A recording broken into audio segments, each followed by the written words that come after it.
as long as we blame somebody else versus take responsibility for ourselves, like we can't make peace with our past or move forward towards a better future.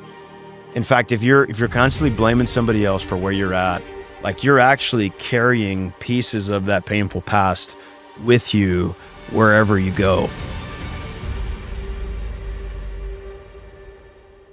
All right, welcome back to Gaining Ground, everybody. My name is Landon, and I'm here with my dad, Drew. Dad, how you doing this morning? I'm doing great. All right. Let's go.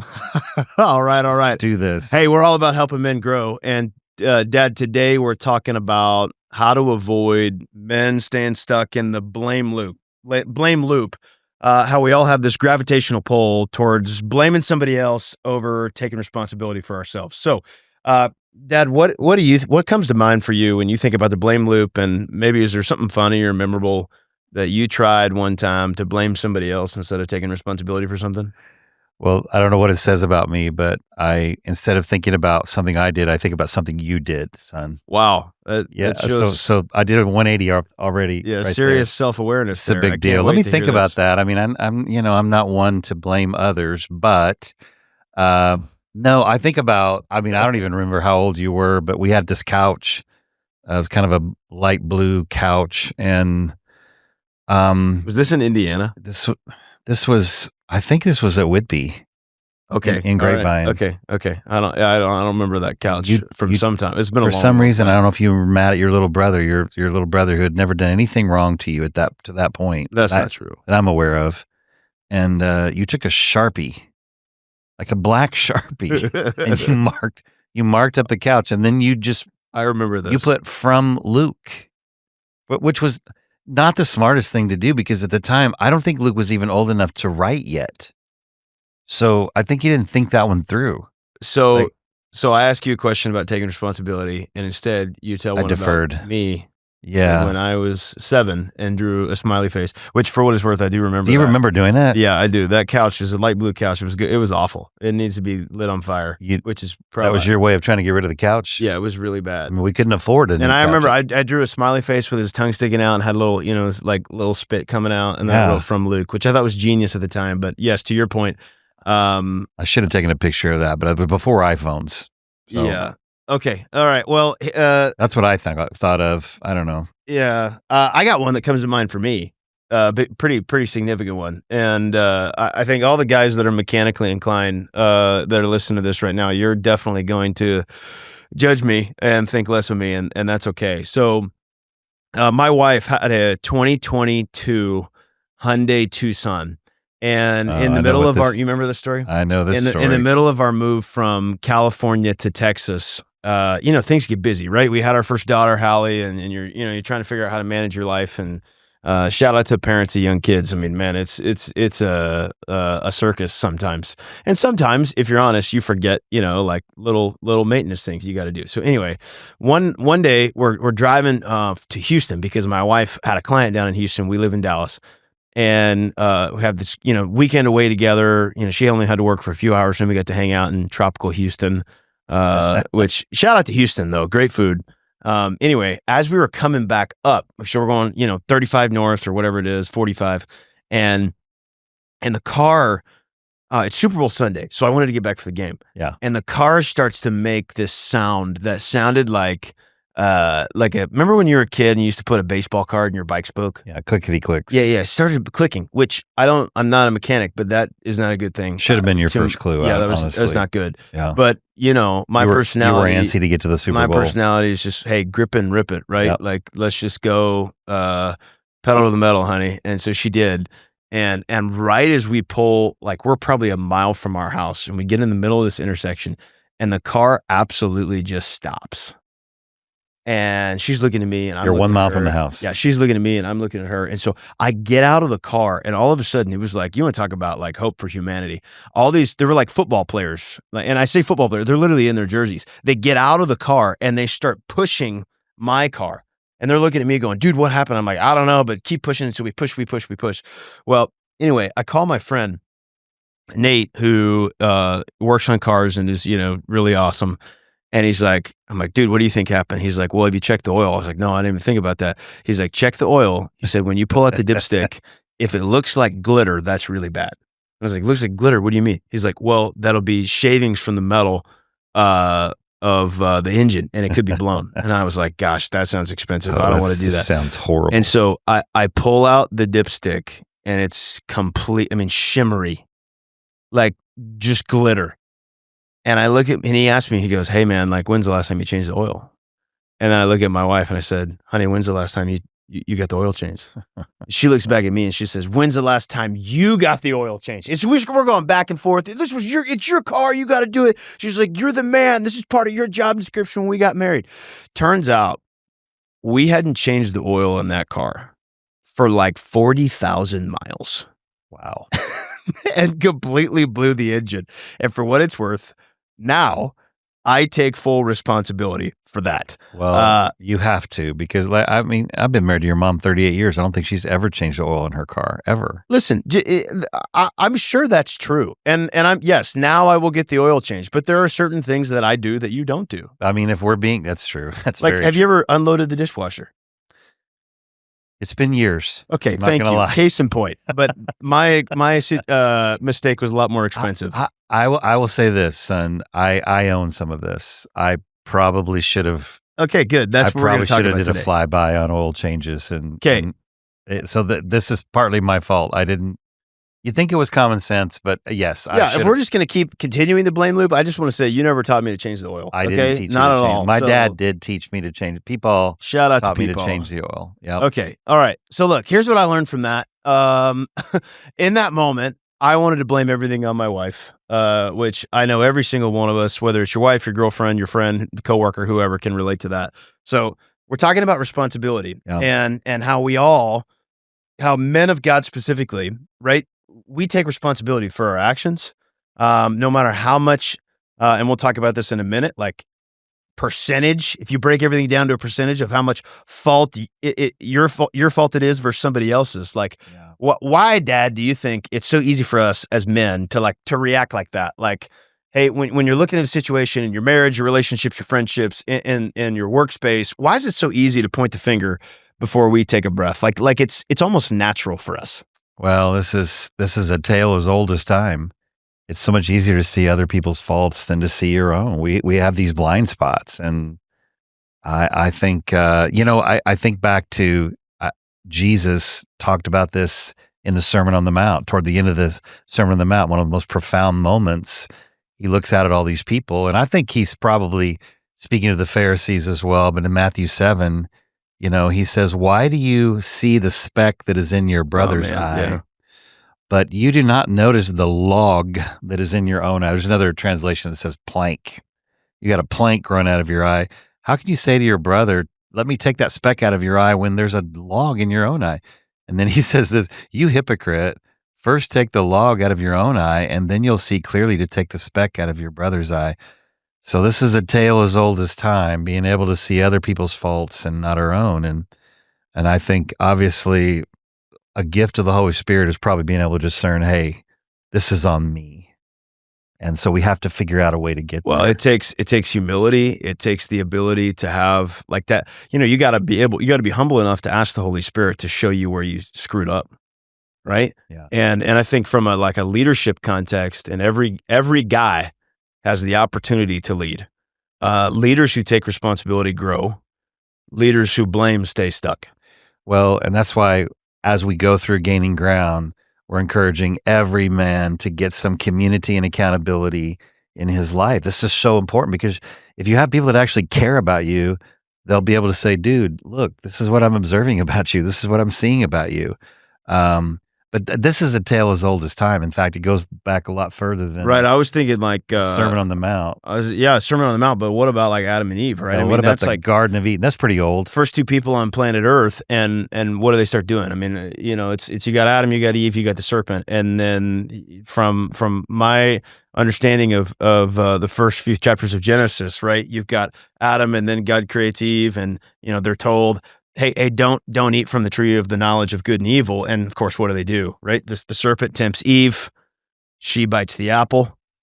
She blames the snake. Right? God confronts her and says, hey, it was the serpent. And then God confronts Adam after he took a bite of the apple. And what does he say? He blames her. He says, "Hey, it was the woman that you gave me." Yeah, it's this woman. And so from the very first moments in human history, you see like this hardwiring in human beings to not take responsibility and to pass the blame. And man, I just like thinking about that, like it's so convicting to me because I realize like I like to think of myself as somebody who takes responsibility, who wants to grow, and then now that I've like had this, I guess, to put on this mindset, I realize how stinking prevalent it is in my own life. And what I realized and what I've learned, like as I've tried to gain ground in this area, is just as long as we blame somebody else, first take responsibility for ourselves, like we can't make peace with our past or move forward towards a better future.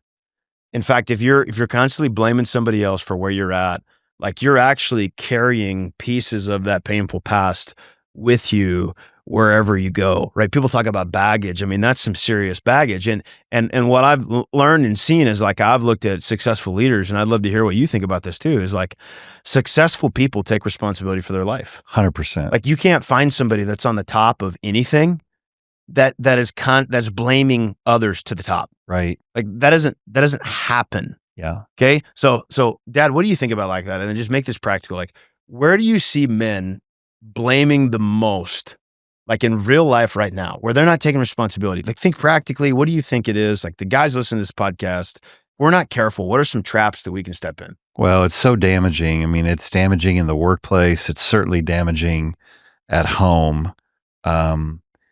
And blaming others, it's the classic blame game. And I think that probably one of the things it does, it's a relationship wrecker, first of all. Yeah. I mean, Okay. It wrecks our relationship. It can be a real joy robber in the family when you see others just blaming. People recognize that weakness in you. It's devastating. Okay. So like you're talking marriage, family.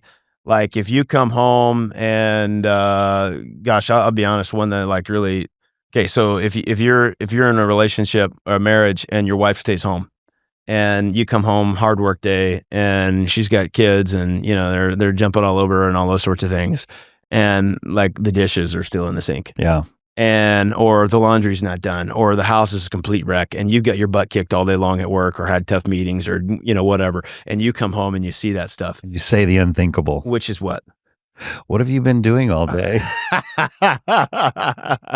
Yeah, that's not a good idea. Which is an inquisition that reeks of blame. And then and the right route would be what? Now I know you don't do this because you said you never done the dishes. Well, but it would be. Hey, honey, I know. I can't imagine how hard your day has been. I mean, from the looks of things, you've had a difficult day. Let me help you. Yeah. Huh. Let me. Because that's taking responsibility in that moment, even in small, tiny things. Like it can change your marriage. It can change your relationships. I think about like I've worked at churches all my life, but I've had bosses at every juncture of ministry. To me, the people that have been the most influential are the ones that have had the humility to say, "Hey, look, this is on me. I'm so sorry." Yep. And I've told this before. I've said this in messages. Three words that you need to learn to say. I'm so sorry. I think just being able to own what is rightfully yours.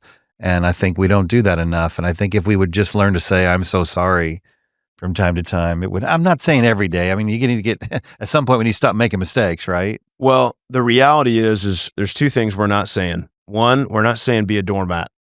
Okay, that's not gaining ground. That's not taking responsibility. Right. So we've all met that person that just apologizes for stuff that's not even their fault, and they just kind of fall over. We're not asking you to do that. That's not being. That's unhealthy insecurity. Right. That's manipulation. You don't want that.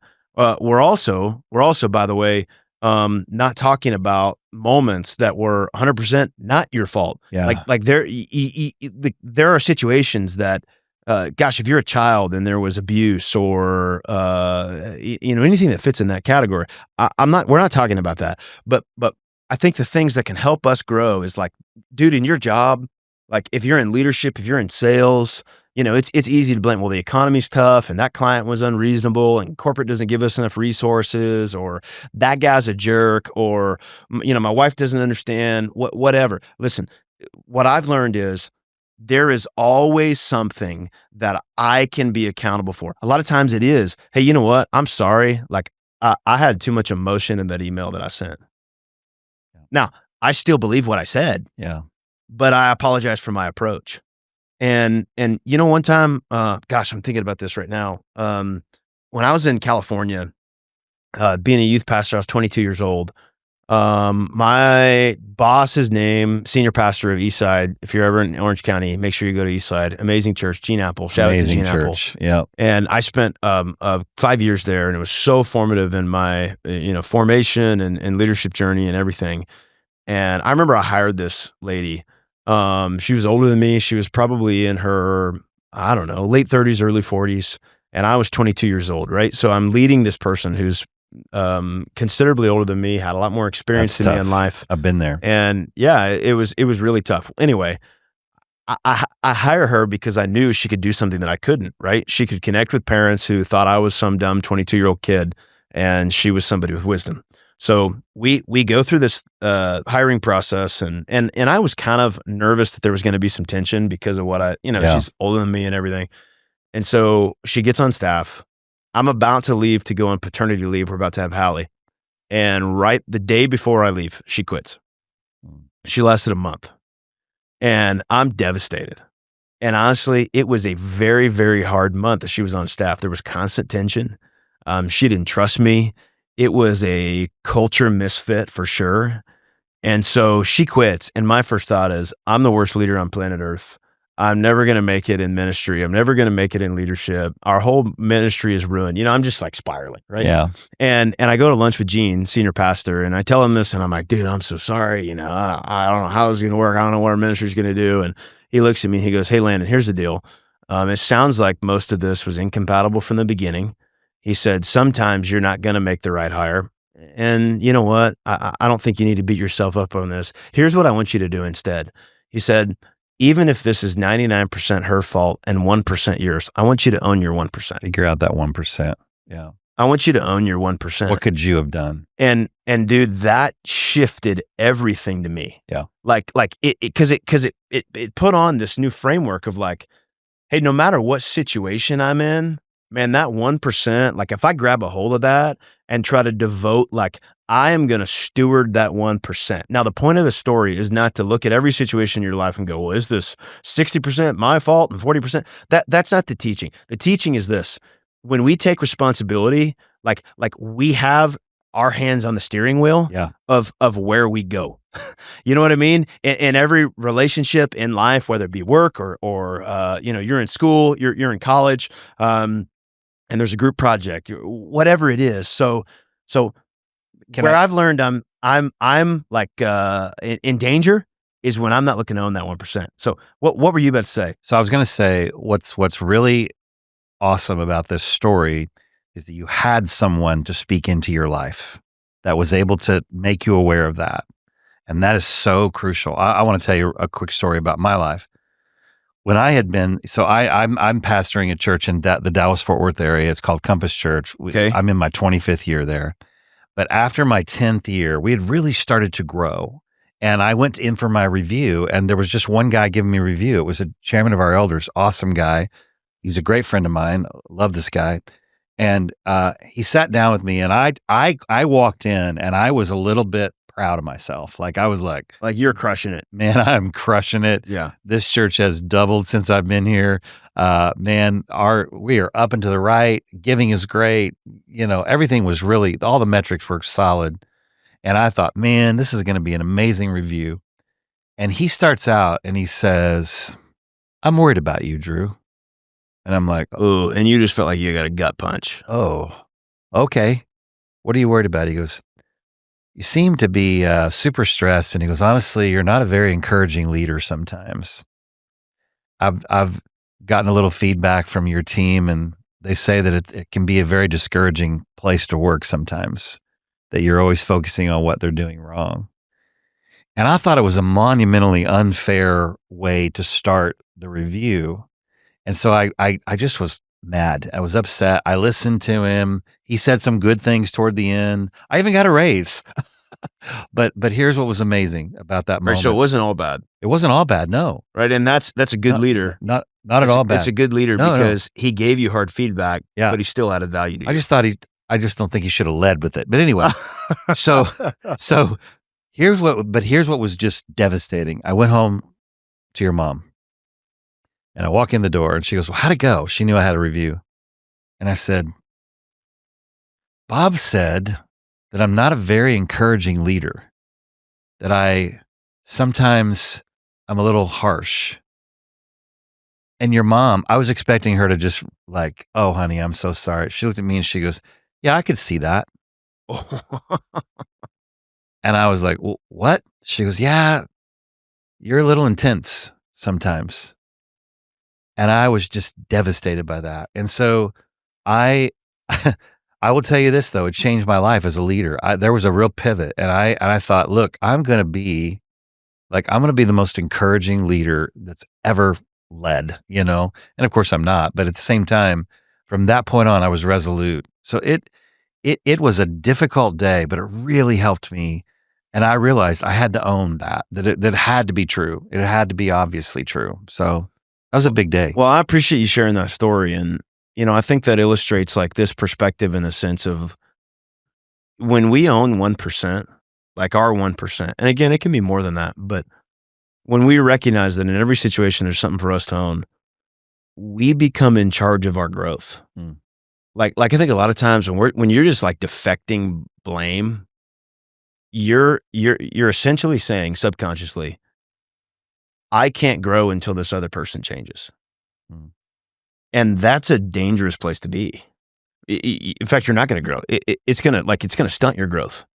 And like I think about it this way, like okay, so blame is the basket that carries your issues into your future. And I don't know why.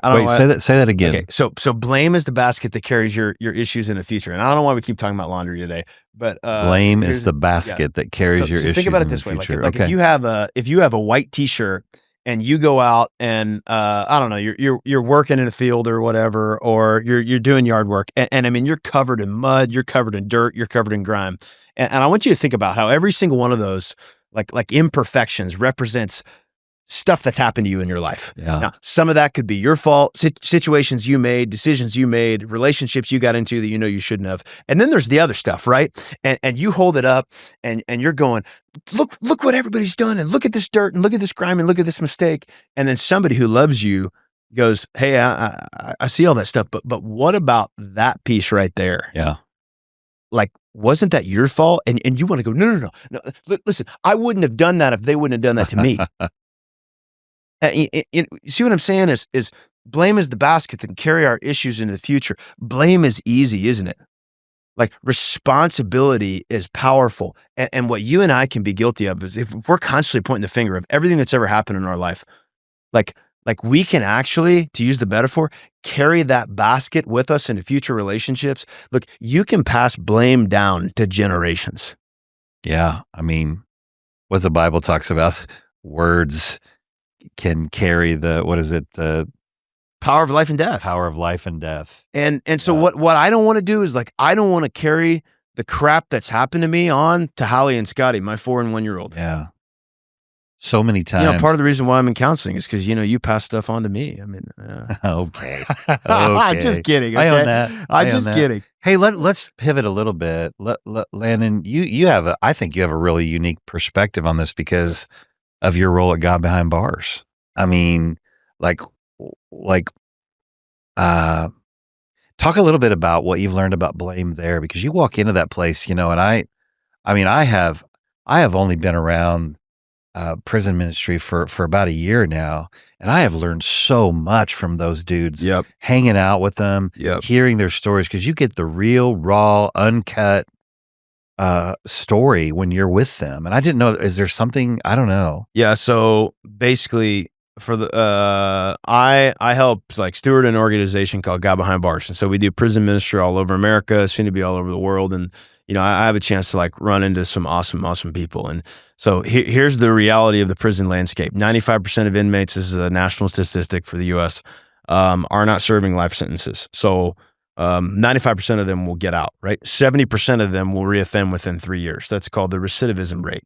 So 7 out of 10 will go back in within 3 years. Correct. They'll reoffend. I did not know that. I knew it was high. Yeah. I didn't know it was that high. So basically, that's generational incarceration. So you want to talk about the blame basket, carrying your issues in the future. Generational incarceration is huge, and one of the things we want to do is break the cycle of generational incarceration. Yeah. And so, like I've been able to see the guys that have done that, and they come from circumstances that are just crazy. Like I remember the first time I went into prison. I walked into, and it was actually up in Wichita Falls at the Allred unit. At Allred. And I walk into this room, and there's this guy, and there was like a character development thing, and they're talking about, it's led by inmates, so it's peer led, and these dudes are G5, so they're like highest level of security you can possibly get. Yeah, some of them serious are level offenders. murder one. Right, serious level offenders. Yeah. Anyway, there's this dude in the room. We walk in there and, we're like filming podcasts and stuff. So we walk in there and we got a film crew with us. And before these people even see us, this dude is like, he's preaching, right? He's standing in the middle of this room. He's got like 50 other inmates around him. And I mean, he's passionately going after them about like being men who take responsibility and being great fathers, even though they only see their kids twice a year. Like all this like crazy, painful stuff because of the decisions that they've made that have led them in this into this place. But he's talking about taking responsibility, like being a man after God's own heart. So this dude was authentic, man. And so this guy comes up to me while I'm watching this other dude talk, and he taps me on the shoulder. He says, "Pastor," he says, "do you want to hear a story of redemption?" And I was like, "Yeah, man." He's like, "Do you want to hear about how God can restore the broken and reunite families and, go after the prodigal?" I mean, like this guy was just like preaching. I'm like, "Dude, do you want to preach next week at our church?" Like, yeah, heck yeah, bro. Like, tell me about it. He's like, "Pastor, that man in the middle of the room," he says, "is my older brother." And he said, "When I was 13 years old, my older brother came up to me, handed me a bag of weed and said, 'Go make money. This is what you do with your life.'" And so he tells me this story of how they grew up on the south side of Fort Worth, and their family was all, part of gangs and stuff. And so they ran drugs and, prostitution and all kinds of crazy stuff. And he's like, "I did that. I started at 13 and I got everything, I wanted, at least that I thought I wanted. I had money, I had cars, I had, fame in this little fishbowl until I didn't. And I got locked up, and there were 4 brothers in this family. He was the youngest, and they're all end up in prison. So there's that generational incarceration thing. And long story short, the guy that's telling me this story meets Jesus in prison. He hadn't seen his older brother in years because his older brother got locked up before he did. Somehow, some way, God orchestrated this where his older brother gets transferred to this prison. And because he took responsibility for his life. This guy's name is Carlos, is telling me the story. Carlos had the opportunity to make a change. He accepts Christ. Then he shares Jesus with his brother. His brother accepts Christ. He gets to baptize his brother. And then he told me about this moment, which is just such a mic drop. He said, "I got the opportunity. God gave me this, that I got to go up to my older brother and say, 'Older brother, when I was 13, you handed me a bag of weed and said, go make money. And now, older brother, I'm handing you a Bible and saying, go and make disciples.'" Wow. And dude, it was just like, it was so groundbreaking for me of, holy crap, this is what it looks like to take responsibility. That dude had every reason in the book to say, this is who I am. This is what my family does. This is our family business. These are the cards that I've been dealt. And what did he do? He got to the end of himself. He decided to take responsibility. And as a result, he got to change his entire family line. You want to talk about like blame basket? Broke the blame cycle. Like that's washing all that stuff clean, doing what Jesus can only do, and then passing that stuff on. It's amazing. It's just incredible. It is so damaging, and this is why we're talking about this today, because if you want to gain ground, you have to be able to understand what you need to own. Blaming forfeits our ability to see where we've messed up. Right. And we overlook it. Right. And we're never going to overcome it unless we own up to it. Well, huge. Do you remember, Dad, do you remember when we heard Matt Reagan talk about, Matt Reagan is a pastor at Southeast Christian Church. Do you remember when we heard him talk about— I love Matt Reagan. He's awesome. The thermometer versus thermostat thing? Yeah, absolutely. That's perfect. Yeah. Well, I thought it was so That's a brilliant. great example. I thought it was so brilliant. Basically, guys, what he was talking about is he wants men, he was trying to call men to be in thermostats, not thermometers. Right. And here's what he said, right? So you're either going to be a thermometer or you're going to be a thermostat. And what he meant by that was a thermometer does what? It absolutely stays with the room. Right. It takes the temperature of the room. Takes the temperature of the room, and it's right. It's there. So it has no ability to change the room. All it does is tell you what's going on in the room. This is what's going on in the room, and it's a part of it. Right. So these are the people that walk into any room and they become a part of that room. They don't change the temperature of the room. If you walk in that room and gossip is going on or people talking BS, what are you going to do? You're going to do that. Be a part of it. Right? Yeah. You're going to be a part of it. That's what he's saying is a thermometer. Anybody can be a thermometer. Anybody can be a thermometer. In fact, we got a world full of thermometers. Yeah. And then there's thermostats. What do thermostats have the ability to do? They have the ability to change the temperature in the room. When it's hot in the room, you can make it cold. When it's cold, you can make it hot. Right? So he's saying, men, be thermostats in every area you're in. What do you do? Right? First of all, you got to be plugged into a power source. Yeah. Our power source is what? The Holy Spirit of God. And as a result, we can change the temperature in any room that we walk into. And it's incredible. I think about how many times in the Gospels where Jesus is looking out at the people, or he's teaching the disciples, and he say, it's been said, you've heard that it's been said, but I say to you. Right. You be different. You be different. You be different. You be different. You be a thermostat. Well, and you know what's amazing? I think about a thermostat, as we talked about, is plugged into a power source, the Holy Spirit of God. And that's what we're trying to do right here. And two, thermostats are not always like the star of the show. Like, how many times have you taken people on a house tour and gone, hey, look at our thermostat? You never do that, right? But at the same time, what is mostly responsible for the comfort level of your own home? Yeah. Man, it's the thermostat. Yeah. And so I just want to say, like, you don't have to be a CEO to be a thermostat. You don't have to have 1 million Instagram followers to be a thermostat, right? You can change the temperature of every single area that you're in your life if you stay connected to that power source, right? And you take responsibility. This is my job. I'm going to do it. Some of the best thermostats. I mean, think about your life, Landon. People that have really moved the needle for you. People like John Pitstick, who was your discipleship leader in high school, and then the leader of Aggie Men's Club. Right, Dr. Welch. Dr. Welch. He was a thermostat for you. So you think about those guys, and those aren't loud, dynamic leaders. They were just quiet, humble men of God that really moved the needle for you spiritually. Right. They're consistent. They're responsible. They're reliable. Yeah, amazing. Hey, let me ask you this. What do you think it looks like when a guy walks into a room as a thermostat instead of a thermometer? Like, can you come up with any examples, maybe in like a leadership or management perspective, or even family or whatever? Well, I think first of all, I'm not naming dropping here. I've learned a lot from Andy Stanley. Okay. Yeah. And one of the things I had this opportunity to be around a smaller table with him one time, and I asked him, what's one leadership thing that you could just teach us all right now? And he said this, and I've never forgotten it. He said, I have learned that if I go into a room, what do I do if I'm the most powerful person in the room? Oh man, I love this. What do I do if I'm the most powerful person in the room? Yeah. Here's what I do. I leverage my power for the benefit of others.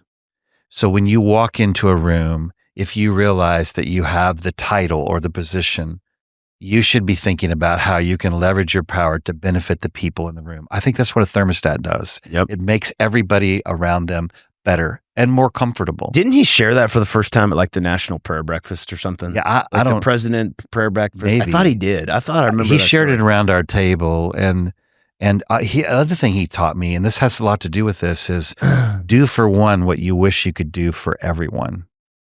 Do for one what you wish you could do for everyone. Do for one. Okay. Yeah. All right. So you can't do it for everybody, but you can be a thermostat and you can change the life of one person. And that's kind of what I thought of. I don't know. What did you think of? Well, I was thinking about like thermostat versus thermometer, like thinking practically like a thermometer is, hey, my boss doesn't communicate well. Yeah. Leadership never gives clear direction or clarity. Okay. Thermostat says what? Did I ask clarifying questions? Yeah. Did I make sure my team knows what I know? Yeah. Did I make sure my team knows what I know? Maybe that's it's good. Like, it's everybody's constrained right now, like with the economy and all that stuff. So you could say economy's tough, budget's tight, no one's buying right now. A thermostat says, how do I like shift our approach to add value into people's lives or do different, markets. Like maybe in a team, it's like a thermometer is like my team drops the ball, people don't follow through. A thermostat says like, have I delegated clearly? Am I modeling follow through myself? Or am I subconsciously expecting other people to read my mind? Yeah. You know what I mean? Like in your family, it's my kids don't listen. Right. That's a thermometer, and a thermostat is, have I given them enough time? Yeah. And won them over by just being their dad. Yeah. That they want to listen. And they want to please me, and they want to do what's right. All right. So, Dad, we just have a couple more minutes, and I think what would be really helpful to just like get practical here. We talked about responsibility. We talked about how successful people take responsibility for their life, told lots of stories, owning our 1%, blame is the basket that carries your issues in the future. Let me ask you this question. What is one step that anybody can take today to get out of the blame loop and start taking responsibility? Well, I think, first of all, there's several, right? First of all, you got to get in community. Right? Yeah. We have to find somebody that we can be accountable to, that is able to help us with blind spots and help us see where we need to own, just like Gene did for you and like Bob did for me. That's one big step that we take. Got to get in some kind of community. People, right? And we're going to talk about mentorship and wisdom in a couple more episodes, I believe. So we'll probably unpack more of that. Yeah. What else?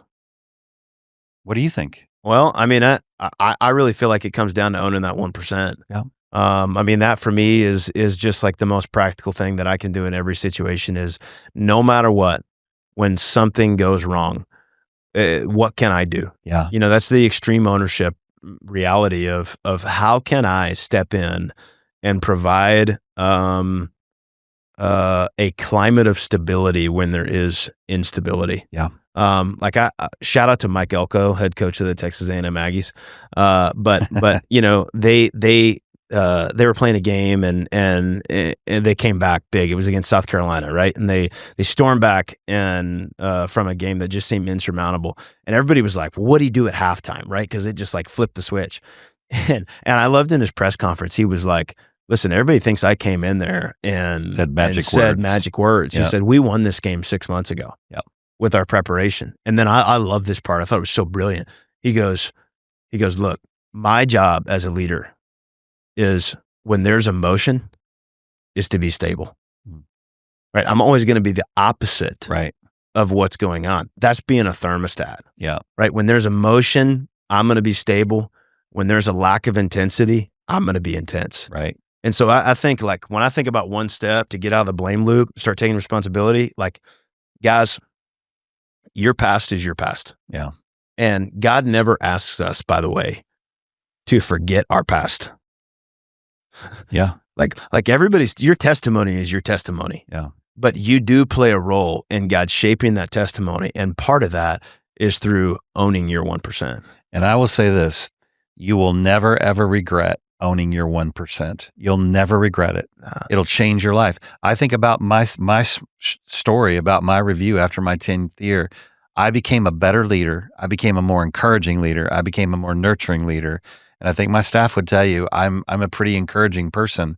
And it all points back to that one moment. And I thought it was an unfair review but there was 1 to 5% of me at the very least that said, I got to change this. I got to turn this around. You'll never regret doing it. Yeah. All right, everybody. Thank you so much for listening. We hope this was helpful. We'll see you next time. Thanks, guys. Hey, thanks for joining us on the Gaining Ground podcast. If you enjoyed today's content, it would help us a ton. If you could like this video, click the subscribe button and turn on your notifications so you never miss an episode.